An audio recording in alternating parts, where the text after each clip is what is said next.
Tangkap Abu Janda kalau memang dia terbukti. Abu Janda lu gua tantang ya. Gua tantang lu. Sekarang lu jadi musuh gua. Maka 3 tahun terakhir ini, bapak-bapak, ibu-ibu, Kristen fobia itu atau sentimen anti Kristen lah, itu lumayan parah. Halo kaum intelektual sekalian, wow, gila. Permasalahan daripada Mas Permadi Arya ini makin hari makin ruyam gitu. Makin banyak yang melaporkan. Wah, gila. Luar binasa. Jadi, baru-baru ini Wakil Gubernur Sumbar yaitu Pak Fasko mengatakan ya disenyumi aja lah gitu ya. Kita senyum dalam hati aja lah gitu ya. Kemudian Pak Fasko ini mengatakan orang Sumbar itu bukan barbar karena yang paling berkontribusi terhadap kemerdekaan Indonesia itu kan kebanyakan orang Minang gitu ya. Kemudian Pak Fasko ini juga mengatakan melalui postingan Instagramnya ya, Pak Fasko mengatakan sebenarnya orang Minang itu adalah orang yang taat dalam beragama, orang yang beretika, ya tidak ada kata barbar gitu ya. Itu kata Pak Fasko ya.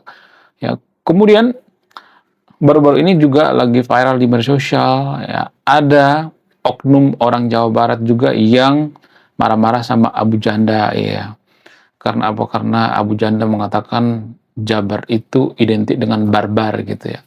Nah, ada tuh marah-marah gitu ya, barbar banget gitu ya marahnya. Marah-marah sama Abu Janda atau Permadi Arya. Nah, yang jadi pertanyaan, kenapa Arya Permadi mengatakan seperti itu? Apa alasannya? Jadi kalau ada misalnya membantah nih, misalnya orang Jabar nih, contohnya misalnya nih seperti orang ini ya, ada ucapan yang mengatakan Arya Permadi ini orang yang tidak benar gitu ya, dikata-katain ya, sangat barbar sekali. Itu kan cek. Kemudian ya, oknum orang Jawa Barat ini mengatakan orang Islam itu tidak pernah barbar. Emang sejak kapan Jawa Barat itu diidentikan dengan Islam? Jawa Barat itu kan ada yang Sunda Wiwitan juga, orang yang Kristen juga gitu. Masa orang Jawa Barat bisa diidentikan dengan Islam? Nggak mungkin lah ya. Kemudian ya oknum orang Jawa Barat ini juga marah-marah gitu ya, marah-marah nggak jelas itu sangat barbar sekali. Kalau saya perhatikan ya, kalau dia marah-marah barbar seperti itu menunjukkan bahwa ya perkataan dari Abu Janda itu benar gitu. Iya nggak sih? Ya nggak sih? Menurut kalian gimana? Jadi kalau ada tuh ya misalnya nih nantangin Abu Janda, ada banyak tuh yang nantangin di media sosial, ada yang nantangin duel gitu, ada yang nantangin debat secara barbar gitu. Berarti itu artinya perkataan Abu Janda bener dong. Ya kan? Secara tidak langsung. Namun beda dengan ucapan daripada Pak Fasko ini. Pak Fasko ini kalau saya perhatikan ngomongnya nggak nyambung. Mohon maaf ya, saya tidak membela Abu Janda di sini ya. Gini guys ya. Kita harus memahami bahwa yang dikritik Abu Janda itu adalah masalah intoleransi dan provinsi, bukan suku ya. Jadi ucapan Abu Janda itu masalah intoleransi dan provinsi, bukan suku. Dia tidak menyebutkan Minang, dia tidak menyebutkan Sunda, tapi provinsi. Apakah provinsi itu bisa dihina? Apakah Sumber itu bisa dihina? Secara linguistik, karena background saya itu sastra ya, jadi dulu kita belajar linguistik. Ini tidak bisa disebut sebagai penghinaan, karena dia nggak menyebutkan sukunya gitu. Bukan berarti saya membela sama Abu Janda di sini ya. Saya juga nggak membenarkan Abu Janda. Sebenarnya Abu Janda itu nggak boleh ngomong seperti itu ya. Saya juga menyayangkan ya. Karena kalimat Abu Janda itu juga sebenarnya logikal fallacy ya, Jabar, Sumbar ya, yang ada barbarnya, Kalbar ya, Akbar ya, Mabar. Jadi kena kan jadinya. Nggak boleh ya, nggak boleh. Itu terlalu menjernalisasi sebenarnya. Saya tidak mendukung Permadi Arya di sini, tapi yang saya kritik di sini, kenapa nggak nyambung gitu ya dengan persoalan yang sebenarnya. Baik yang ngajak duel Permadi Arya dengan Pak Fasko, yaitu wakil gubernur daripada Sumatera Barat. Jadi gini ya, Pak Fasko, gini. Yang dikritik oleh Permadi Arya itu masalah intoleransi. Artinya gini, dulu kan di Sumber ada kasus intoleransi, yaitu pembubaran paksa ibadah orang Kristen. Ada tuh ya, jelas tuh ya ada kasusnya. Jadi apakah semua orang Jabar itu intoleransi? Enggak. Ya, enggak, saya tidak mengatakan seperti itu. Tapi gini, menurut data dari Setara Institut ya, jadi kalau mau marah sama Setara Institut ya, bukan ke saya. Menurut data dari Setara Institut, Jabar dan Sumber itu masuk 10 besar negara, bukan negara, sorry, provinsi paling intoleran. Jadi harusnya introspeksi diri gitu ya, nyari data. Oh iya ya, Jabar masuk. Oh iya ya, Sumber masuk. Harusnya seperti itu dong ya. Bukan malah mengajakkan duel gitu, bukan malah ngomong yang lain-lain ya. Orang Minang itu yang paling berkontribusi. Kita kan nggak ngomong kontribusi di sini. Kita ngomongin ya topiknya itu intoleransi gitu. Ya, jadi postingan daripada Pak Vasco ini nggak nyambung menurut saya pribadi. Saya tidak membela Abu Janda di sini ya, karena Abu Janda juga menurut saya pribadi itu ada salahnya juga gitu ya. Karena dia terlalu menjernalisasi juga gitu ya. Artinya gini ya, Abu Janda itu tidak bisa membela yang teraniaya, yang terjolimi ya dengan kalimat yang intoleran juga, nggak boleh seperti itu ya. Harus dengan santuy gitu ya, ngasih data gitu ya. Data dari mana gitu ya. Harusnya Abu Janda ini mengatakan dari Setara Institut kayak dari mana kayak gitu ya. Biar ya dia tidak dinyatakan opini pribadi gitu ya. Itulah pentingnya data gitu. Ya, itulah pentingnya ngomong dari sudut pandang ilmiah. Jadi menurut data seperti itu ya. Mohon maaf bagi teman-teman Sumbar atau teman-teman Jabar, saya tidak berpihak pada siapapun di sini ya, disclaimer on ya. Ya, yang saya luruskan itu kita itu salah satu negara paling intoleran. Kenapa negara kita intoleran? Karena provinsi-provinsi di Konoha itu banyak yang intoleran. Kenapa banyak provinsi di Konoha itu yang intoleran? Karena banyak masyarakat kita yang intoleran gitu. Itu berbanding lurus gitu. Nggak mungkin suatu provinsi itu dinyatakan intoleran kalau masyarakatnya toleran. Nggak mungkin lah. Nggak mungkin. Ini ngambil rata-rata ya, bukan ngambil pribadi per pribadi. Jadi Pak Vasco ini ya dia tuh nggak nyambung dengan masalah gitu ya. Dia mengatakan bahwa orang Minang itu berkontribusi, kemudian dia mengatakan bahwa orang Minang itu orang beragama gitu ya. Kita kan nggak ngomongin agama gitu. Ya, intoleran. Karena nggak semua orang yang beragama itu intoleran. Ada juga orang beragama toleransi walaupun jumlahnya nggak banyak ya. Jadi letak permasalahannya di situ ya. Jadi jangan nggak nyambung gitu ya, sekelas wakil gubernur tapi ngomongnya nggak nyambung gitu. Siapa tuh yang milih wakil gubernur seperti ini? Ya. Dulu juga waktu ada kasus intoleransi di Sumbar, nggak nyambung juga gitu ya. Ya kan? Nggak ada api kalau nggak ada penyebabnya gitu. Ya, kata dia seperti dulu dia pernah mengatakan seperti itu ya. Ketika kasus yang ada di Sumbar gitu. Ya, saya pernah bahas ini juga gitu ya. Saya pernah ngontenin ini juga gitu. Jadi guys, bagi yang nonton video ini ya, please lah gitu, jangan kebencian dibahas dengan kebencian. Karena gini, saya tidak membela orang Kristen ya. Ketika orang Kristen dihina, itu biasanya dilama-lamain sama polisi di Konoha. Ya, nggak semua tapi disclaimer on ya, nggak semua polisi ya. Biasanya dilama-lamain gitu. Tapi kalau mayoritas yang diduga dihina, oh mereka akan cepat gitu ya. Tapi masih diduga guys ya, cepet banget itu ya.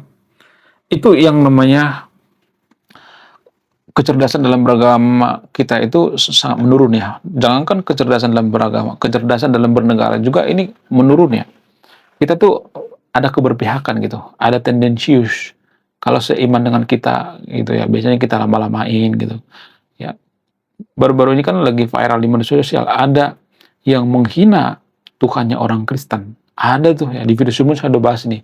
Apakah ditangkap? Enggak. Justru apa kata orang-orang Kristen? Mereka harus diampuni gitu. Yang menghina itu diampuni gitu. Jadi guys, ya gini, saya tidak berpihak pada Kristen di sini ya. Nggak ada sejarahnya minoritas menjolimi mayoritas. Nggak ada. Nggak ada sejarahnya seperti itu. Ya biasanya yang mayoritas lah yang menjolimi gitu ya. Walaupun nggak semuanya. Karena gini, menurut data, kita itu tidak masuk daftar negara paling toleran di dunia. Itu membuktikan bahwa kita itu intoleran. Ya kalau kita bicara di seluruh dunia, kita tuh nggak masuk gitu. Itu menurut data guys. Ya, Menurut data dari Indeks Toleran, ya, nanti bisa di googling kayak gitu ya, pakai GPT kayak ya. 10 negara paling toleran di dunia itu nggak ada Indonesia, nggak ada. Itu artinya kita itu salah satu negara paling intoleran, tanpa kita sadari. Tapi kan kita nggak pernah introspeksi diri. Ya harusnya wakil gubernur ini jangan langsung membela diri gitu ya. Ya saya tahu dia membela diri, tujuannya apa? Tujuannya menyenangkan rakyat orang Sumbar gitu ya. Ya saya tahu itu ya. Dia pasti berpihak sama orang Sumbar gitu. Biar apa? Biar dipilih gitu. Ya makanya ini efek daripada bias mayoritas. Ya mayoritas itu yang kalau saya perhatikan itu ya mereka tuh lebih berpihak pada ya seiman gitu ya. Yang beda iman dengan mereka biasanya enggak toleransi gitu ya. Justru menurut keyakinan saya, ya ini menurut keyakinan saya guys ya, boleh dong saya berkeyakinan. Ini namanya bias dalam beragama. Ada istilah bias dalam beragama.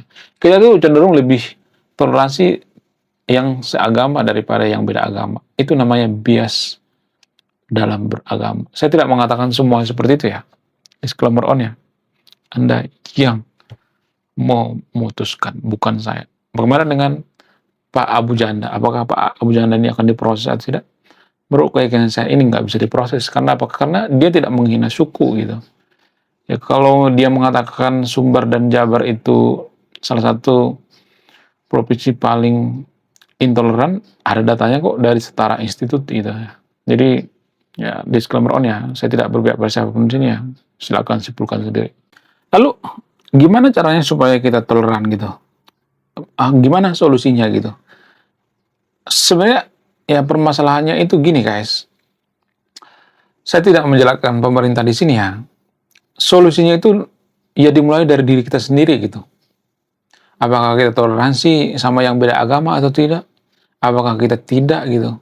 Dimulai dari diri sendiri gitu.